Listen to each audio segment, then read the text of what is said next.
اعلان بالفور 1917 یہودی آباد ہونے شروع ہو گئے، اور اصل میں اسی کے لیے خلافت کو منسوخ کرایا گیا۔ سلطان عبد الحمید، اگرچہ یہ ترکی خلافت جو ہے مرد بیمار کمزور، پھر بھی وہ مسلمانوں والا جذبہ اتنا تھا، انہیں بڑی سے بڑی رشوت پیش کی گئی تھی۔ ظاہر بات ہے یہودیوں سے بڑھ کر رشوت دینے والا کون ہو سکتا، جن کے ہاں ایسے بینکر ہوں جو 40 بلین ڈالر کا ایک چیک لکھ سکیں۔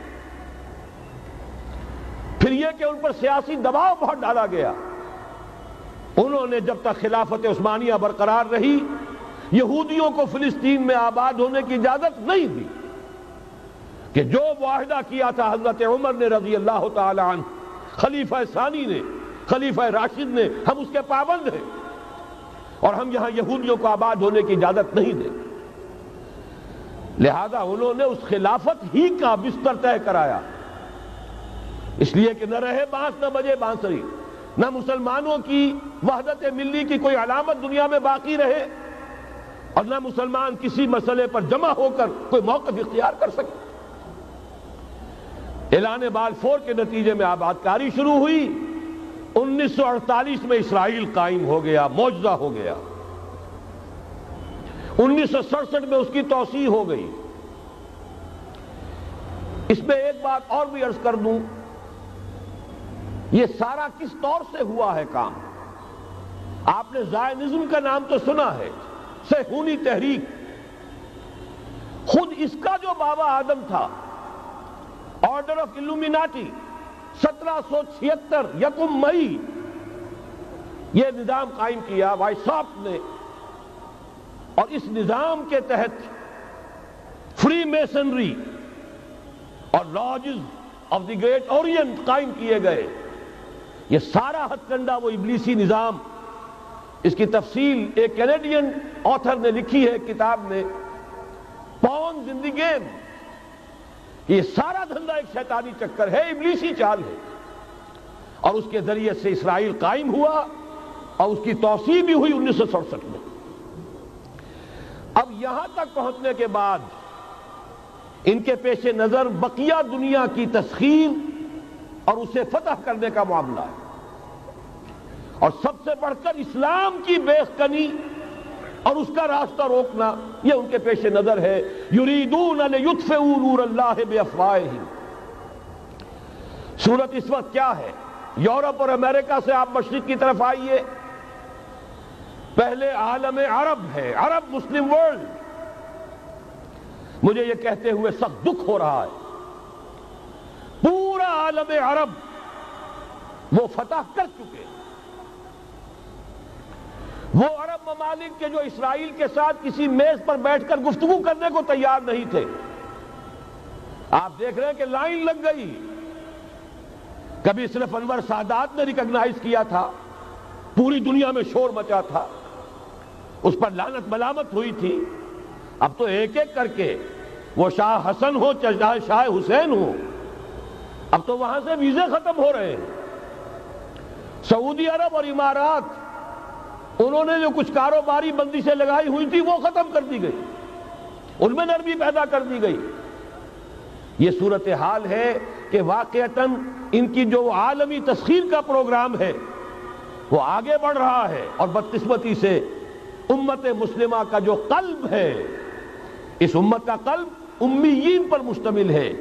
هو الذی بعث فی الامیین رسولا منہم یتلو علیہم آیاتہ ویزکیہم الی آخر الآیہ۔ حضور بھی امی تھے، انہی میں سے تھے صلی اللہ علیہ وسلم، لیکن آج وہ قلب جو ہے عالم اسلام کا، وہ یہودیوں کے شکنجے میں کسا جا چکا ہے۔ اکثر وہاں کے جو حکمران ہیں، امریکہ کے ایجنٹ ہیں، سٹوجز۔ یہ حالات جہاں تک عالم عرب کا تعلق ہے، تلخ حقائق ہیں جو بیان کر رہا ہوں، اس لیے کہ آپ کے سامنے رہنا چاہیے۔ یہ جو اقبال نے کہا کہ دنیا کو ہے پھر مار گئے روح و بدن پیش، ابلیس نے پھر اپنے درندوں کو ابھارا، اللہ کو پا مر دیے مومن پہ بھروسہ، ابلیس کو یورپ کی مشینوں کا سہارا۔ یہ دوبارہ ایک بہت بڑے پیمانے پر حق و باطل کا گھمسان کا رنگ پڑنے والا ہے۔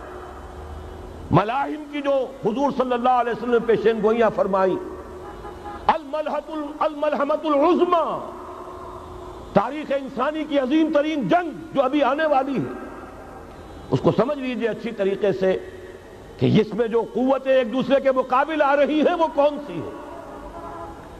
نیو ورلڈ آرڈر کہنے کو امریکہ کے زیر قیادت ہے، حقیقت میں امریکہ خود یہودیوں کے پنجے میں ہے۔ یہ وہی ابلیسی طاقت ہے جو آگے بڑھ رہی ہے۔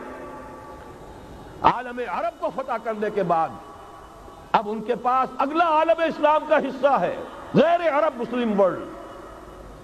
ایران ہے، اس کے شمال مشرق میں ترکستان ہے، روسی اور چینی، مشرق میں افغانستان ہے، پاکستان ہے، یہ ایک بہت بڑا سالڈ بلاک ہے۔ اس کے بعد اگرچہ ہندوستان آتا ہے، بھارت، ظاہر بات ہے کہ وہاں مسلمان اقلیت میں ہیں سوائے کشمیر کے، لیکن یہ نوٹ کیجئے کہ وہاں بھی کم سے کم 15-18 کروڑ مسلمان موجود ہیں۔ آج بھی دنیا کا سب سے بڑا ملک جس میں مسلمانوں کی تعداد اور جن کی نفری سب سے بڑھ کر ہے وہ بھارت ہے۔ اس کے بعد پھر انڈونیشیا، ملائیشیا ہے، اس سے آگے ہے پھر فار ایسٹ، ابھی انہیں فتح کرنا ہے۔ نیو ورلڈ آرڈر کا یوں سمجھئے کہ ابھی یہ ہارڈ نٹ ٹو کریک، ابھی ایک لوہے کا چنا ہے چائنا کی شکل میں موجود۔ اور مجھے یاد آ رہا ہے ڈی گال کے الفاظ بہت سے لوگوں نے سنے ہوں گے، اس نے کہا تھا کہ ہم نے خام خواہ روس کو اپنا دشمن بنا لیا ہے، وہ تو ہمارا بھائی ہے، وائٹ ریسس، وہ تو بنیادی طور پر یورپین قوم ہے۔ Beware of the yellow masses of the east, تمہیں گھبرانا چاہیے، تمہیں خبر لینی چاہیے، وہ مشرق بعید کے جو زرد رو لوگ ہیں، China, Indo China, Japan, yellow races. ابھی اس نیو ورلڈ آرڈر کے لیے جو فتح عالم اور تسخیر عالم کا پروگرام ہے، اس میں پہلے غیر عرب مسلمان دنیا اور پھر یہ فار ایسٹ کا خاص طور پر یلو ماسز، یہ ہے کہ جنہیں ابھی انہیں ٹیکل کرنا ہے۔ اور اسی لیے میں عرض کرنا چاہتا ہوں، حقائق ہمارے سامنے رہنا چاہیے۔